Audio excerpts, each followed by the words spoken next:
You hear me?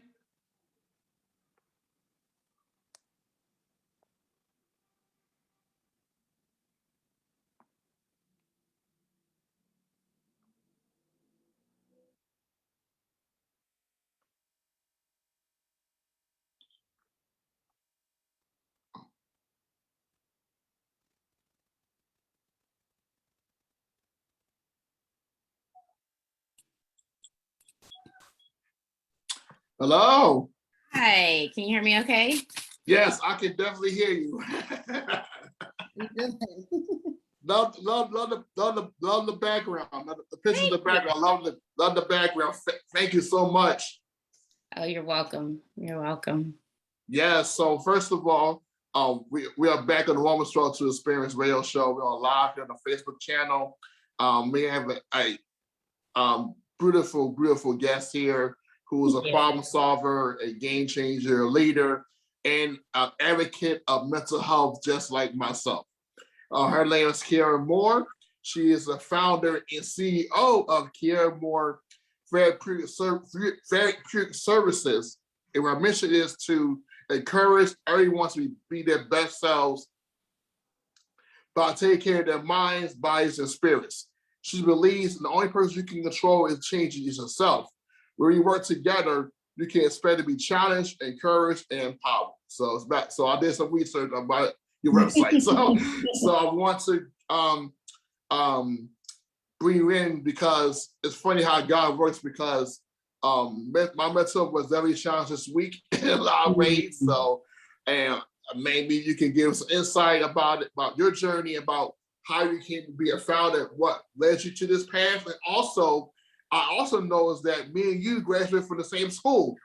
Okay. University, the school of champions, So I keep calling that because all these great people I know who are doing sort of their things went to this university at some point, sometime. So, where you graduate? Where you graduated?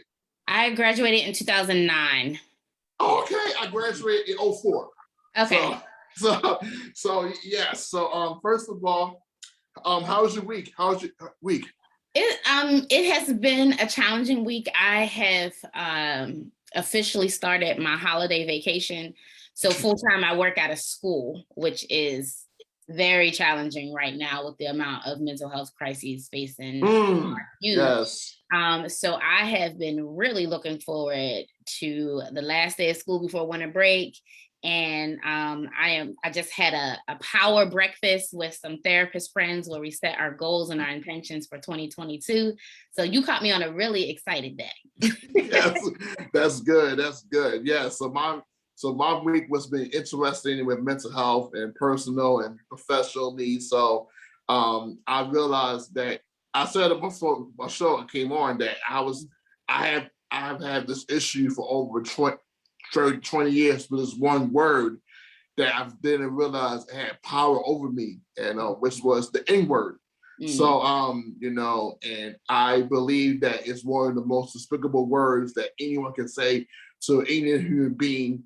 And now we live in a culture that people have brought the word back, which was never the case, was always been offensive. So, and to me, and we made it a term of endearment, and I never got that understanding. I never got that reasoning why. That's also because I grew up with their culture. I grew up with a culture where we said the N word, that was a fight.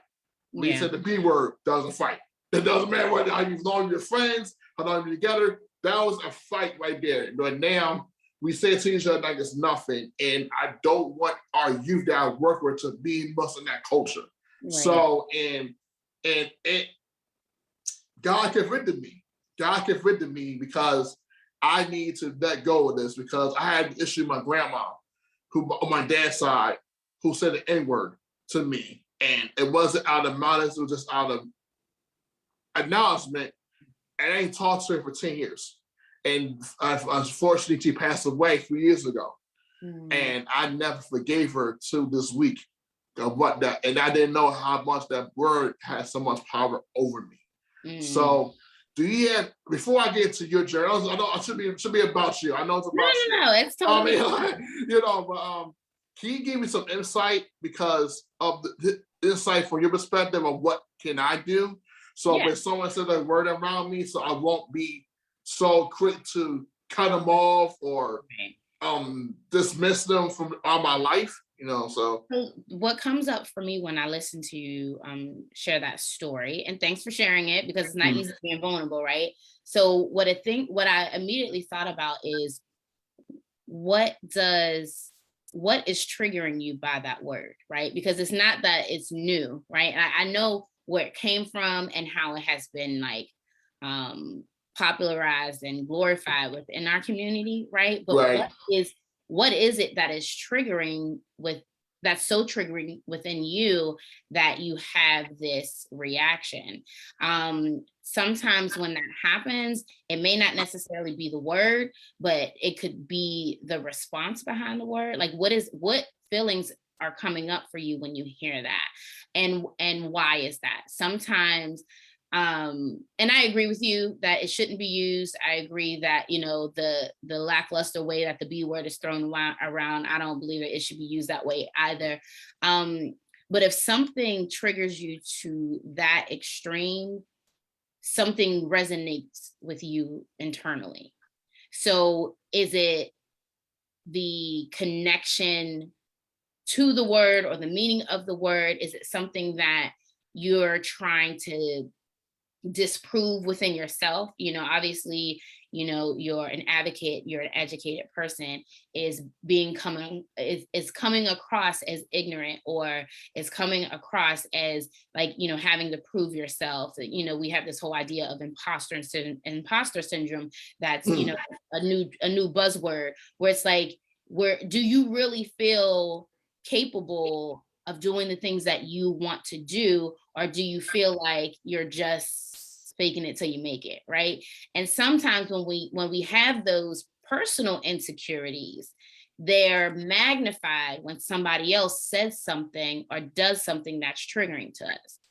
So it would make me immediately ask you, what is going on within you that is fighting against those words? Because we know it wasn't her, right? But the right, word right, spoke to you that triggered something internally.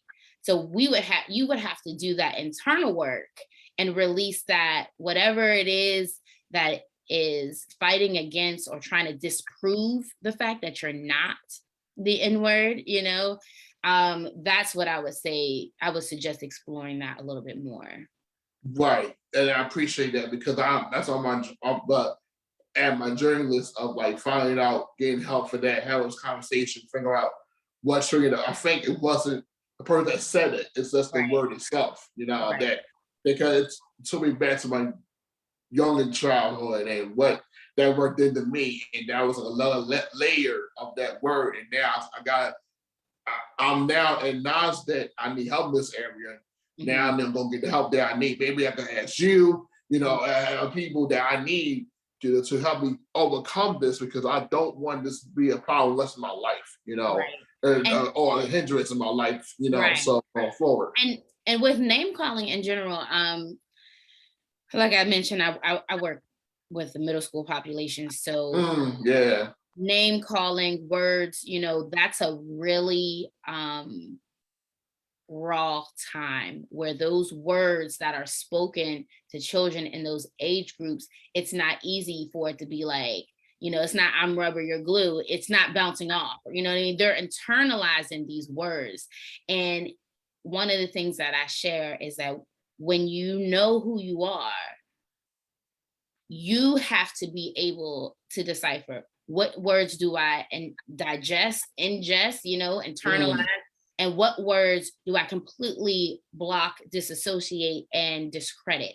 Because we only have control of us. We can't control what other people say, but we can control what they say affects us, right? You right. call me the N word, my automatic feelings are going to be like, I can't, you know, I'm going to be offended. I'm going to be upset, but because I'm human and I have emotions. So you're going to have Right. an automatic reaction. But what is my choice is after 5, 10, 15 minutes, I have to decide, how am I going to let your words impact my life? Do I believe them just because you said them, or do I recognize it for what it is in that moment? You kind of have to break down the situation. If it was somebody being malicious, trying to hurt me, then I know for whatever reason, they're trying to hurt me and I can't let their words penetrate my heart. If it was something that was said as a unfortunate joke that wasn't funny to me, then I had to let them know that, okay, I know that you weren't intentionally trying to hurt me, but this is how your words could potentially impact somebody. I'm not gonna let them impact me, but you should know that that wasn't funny and that's not okay. Wow. So eventually people trigger us, people can hurt us, people can do things that impact our life. But after our automatic response, we then have a responsibility to decide how long we're going to allow them to impact our lives. There are people who are walking around with the impact of somebody else's decision, right? And while, especially if you were hurt in childhood, while that is absolutely not your fault in any way, there does come a point where you have to take responsibility, say, but this is what I'm doing with this. This is how I'm going to handle myself moving forward. I couldn't control how you hurt me in the past, but I can control whether or not I allow your bad decision to control the rest of my life. So we still have a responsibility. Wow, that's very deep, very insightful. Those words, I wish I had those words told me years ago. I would handle things differently back then. I let this word have power in my life because I did. Now I got the wisdom that you told, the wisdom, insight that you had me when that those times when you said that was occurring. But now going forward, I got power. I got I got power. How I'm gonna react to it. Yes. I'm gonna let it have power in me, or I'm gonna diminish this power as God move forward. So it's not the person, it's the word and how it connects to me. So I gotta make changes in my life to go forward in my life, my journey, that I can't let this word have power in my life or influence me to make bad decisions that I should not have to make, because someone just said it, people are gonna be people are human. Right. We make mistakes, people say things out of anger, out of spite. You gotta make sure that you gotta have forgiveness and grace and mercy on them. We can't hold that thing what they did forever over them. I'm learning to do that now. That 2 weeks before the new year, that I need to work on this. I need to have this conversation and get the help that I need. I'm not a person saying I'm not ashamed to ask for help. I'm not. I want to get help. I want to get better so I can help someone else in the journey I may come across that has the same issue as me. I give them the tools that I use help that person become better and not deal what I dealt with and how I let this word impact my life for so many years. And I just realized this week I need to end this now. So thank you for your insight. Oh, and thank you for your insight because that was so needed, and I really appreciate that. I know it's about you, but I need to say that. Totally fine. I mean, this is the work, right? Like the work is healing, it's growing, it's helping. Right. That's the whole point of it. So right. You need to apologize at all. Okay. All right. So let's go back. Let's try it. Let's spin this now. But then can you tell us who is Kiara Moore? Yes, so I am a wife. I am a mom. Some people know, but now that I'm expanding professionally, a lot of people don't know about what I do. I'm a singer, and I'm actually I just finished my ministerial class, so as of tomorrow, I'm officially an evangelist. That's not something that I've really shared. I am a licensed therapist. I am licensed in both Delaware and in Pennsylvania. And I actually have 2 practices, Kiara Moore Therapeutic Services and Embracing Oak Therapy. And Embracing Oak Therapy, I launched over the pandemic because the amount of people who needed help, I was just so overwhelmed and I couldn't do it alone anymore. So I Right. expanded, and I now have a team of 5. We are growing to 6 after the new year. And I plan to expand into Pennsylvania in 2022. Wonderful. So I think I would refer to you by Danielle Avery. Yeah. So basically, so who was Kiara growing up, and what in your life journey growing up made you decide, hey, I want to be a therapist. I want to help people. What was it like growing up being Kiara Moore, and then what paths you led to say I want to be a therapist, and then now I'm starting 2 practices now. Hmm. Um, Little Kiara was a girl who needed a lot of grace. I think back to myself and I'm like, I was way too hard on myself as a child. And Mm, I wish I could just go and give myself a hug. But I was always the listener, and I never was the talker. So I would listen and I would help other people. I always felt like I had like insightful advice, but I didn't really, and sometimes it was proven, I didn't always trust that I could share the same way people could share with me without judgment, without fear. I didn't feel like I had that. And so I didn't share as much as I should have. But I was definitely the listening ear. And I remember probably around the time that I was in ninth or 10th grade, I was like, you know what? I really do enjoy helping people. Like I mm, am going to, when you're young, you don't really know the different levels or terminology for therapy and mental health. So I just wanted to be a psychologist. You figure psychology, you be a psychologist, and that was it. And I actually just randomly doing research, I found Westchester. I'm from Pittsburgh originally. oh, So Pittsburgh. Okay.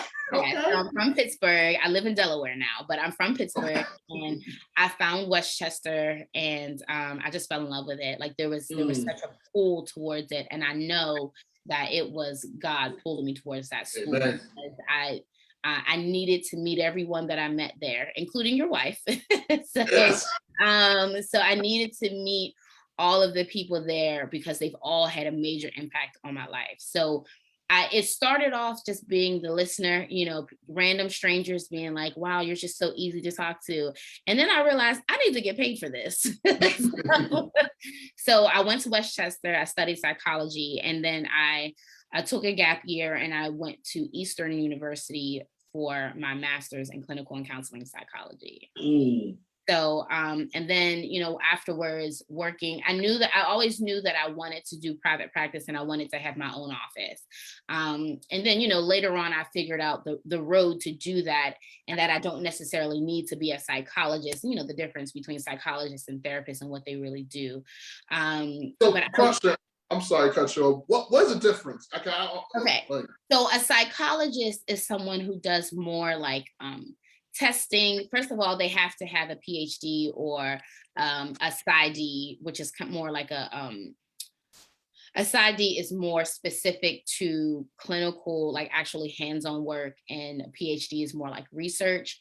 I didn't want to have to go through all that. I mean, Dr. Moore sounds good, but no. why not? Why Listen, student loan. Let me get my loans forgiven first, and then we'll, not? you know. So the psychologists, they have to go for their PhD or PsyD. It's more like testing. It's not always, and some do it, but the majority of them don't do the hands-on dirty work. You know what I mean? A therapist, a therapist and or counselor, we're going to work with you. I'm in particular a psychotherapist, meaning that I am going to talk about your childhood and how those thoughts and behaviors and patterns impact your adult life. And so as opposed to like a life coach who's more like goal driven, like what goals do you want to achieve in your life, I'm going to go through why can't you achieve those goals because you got these patterns you need to break, you know what I mean? So and the license really just helps with being able to accept medical insurance and things like that. So being licensed opens that opportunity to say, I can work with you, I can accept your insurance, and you know, we can change your life. Mm. So you went to Western University, you graduated from Eastern University, Master's of Clinical Psychology. What led you to start your own practice? So once I became licensed, so after you get your master's degree, if you want to do licensure, each state has their own requirements where you work for somebody and get the experience. You take an exam. And so I've always known that from the very beginning, I wanted to have my own business. That has always been the dream.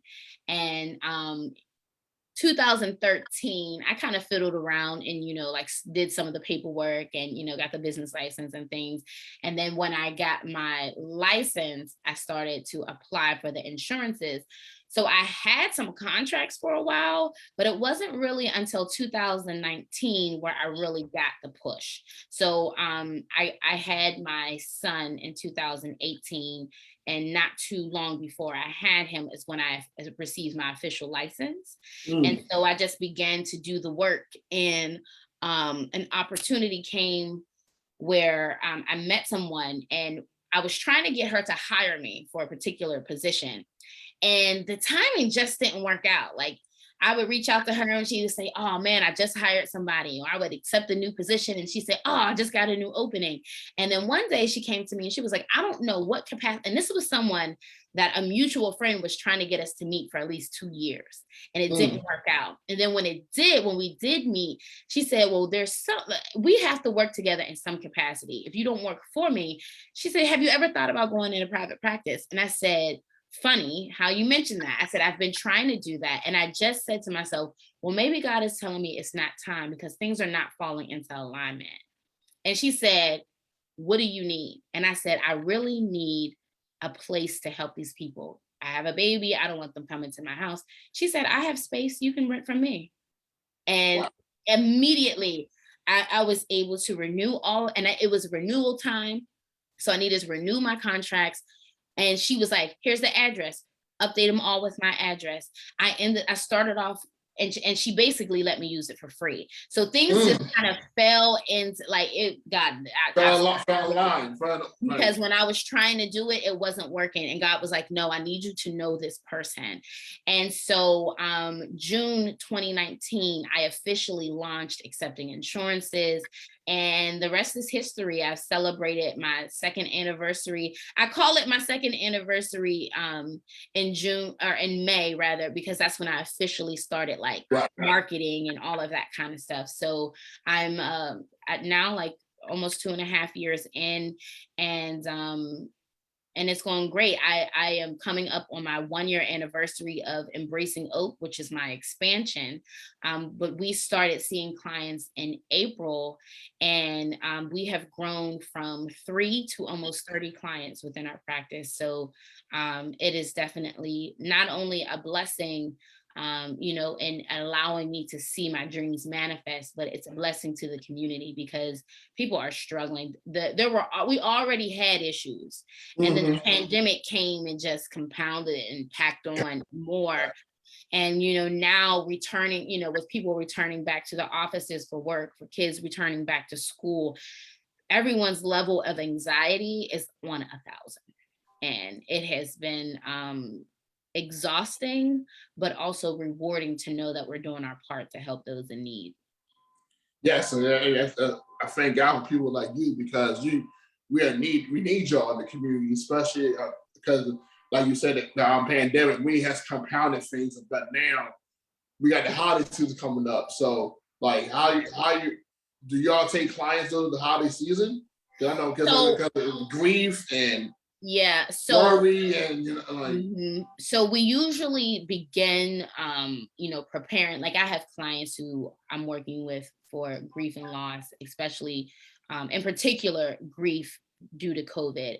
And so we've been preparing for the holiday season. And really, it's all year long because you got Mother's Day, Father's Day, birthdays. and then into Thanksgiving and all of that. And so every holiday is, a time for us to work on the grief and to process together. And then for a lot of people, it's the anniversary of those passings. You figure when the pandemic started around March in 2020, we're coming up on the anniversary of a lot of people passing. So we schedule around it. The clients that I know are grieving, we've had our holiday session already. I'm taking this week off to get some self-caring, and then I'll pick back up with them next week. So we just we schedule around, so that people feel supported, but also there's a healthy work-life balance as well. Right, because I know you mentioned earlier you're a mom, you're a wife, you're a therapist, you're also an evangelist now. So how you balance your time between all of these different roles?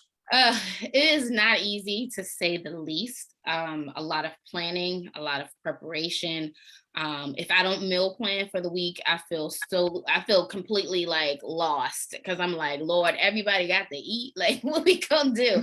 But so I know what works for me. And I'm also intentional on self-care. When I'm Right. not feeling right, I'm like, hold up, because I can't be a good wife, mom, therapist, or anything if I'm not okay. So I try to, and I have my own therapist. I finally found somebody for Wow. myself too, because Wow. I'm still human. I still got stuff, and it's even more important for people who are in leadership and helping positions to make sure that they're okay, because I can't just bleed on everybody else because I got these unresolved issues. So another thing is prioritizing. Like, there are things that I miss out on, but I have to prioritize. My son was in swim lessons for a while, and I went when I could, but the majority of the lessons I couldn't make. And I had to ask myself, do I want to make swim lessons now, or do I want to make everything else later on when he can really remember? You know what I mean? So Mm. I'm laying the foundation so I don't always have to choose, so I can be in a financial position, and my business is in a position where I can say, I am able to prioritize my family in different ways. But there's times when you got to build, and I'm still in the building phase. So I'm prioritizing. I make sure that I don't work on the weekends. So Mm. that family time. Holidays are big, so I make sure for my family to know that they are a priority in my life. And I also make time to prioritize myself, All to right. Wrong with that. be able to handle my own stuff and to get my own self together. So I don't really call it a balance, because everything doesn't hold equal weight. But there's definitely a time to prioritize what's important in the moment. Wonderful. So you got you. So where you see yourself and your business um doing in 2022? In 2022, like I mentioned, I plan to expand into Pennsylvania.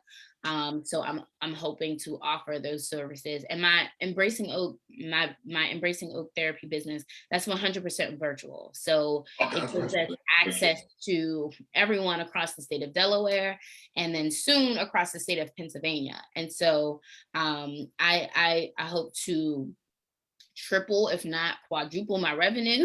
I hope to triple, if not quadruple, the amount of lives that we have impacted. And I also have a fundraiser that I do, called the Free Therapy Campaign, where Mm. it's a GoFundMe, that can be found on my websites, either kiaramore.com or embracingoak.com, where we ask people to donate money, so that if someone comes along and they can't afford their copay, or they can't afford their deductible or their self-pay session for the week, we can say, you know what, your mental health comes first. We got you this week. Save up your money for next week. So Mm. I'm hoping to raise more money to be able to help more people financially, so that finances aren't a reason for them to not get the help they need. So just increase.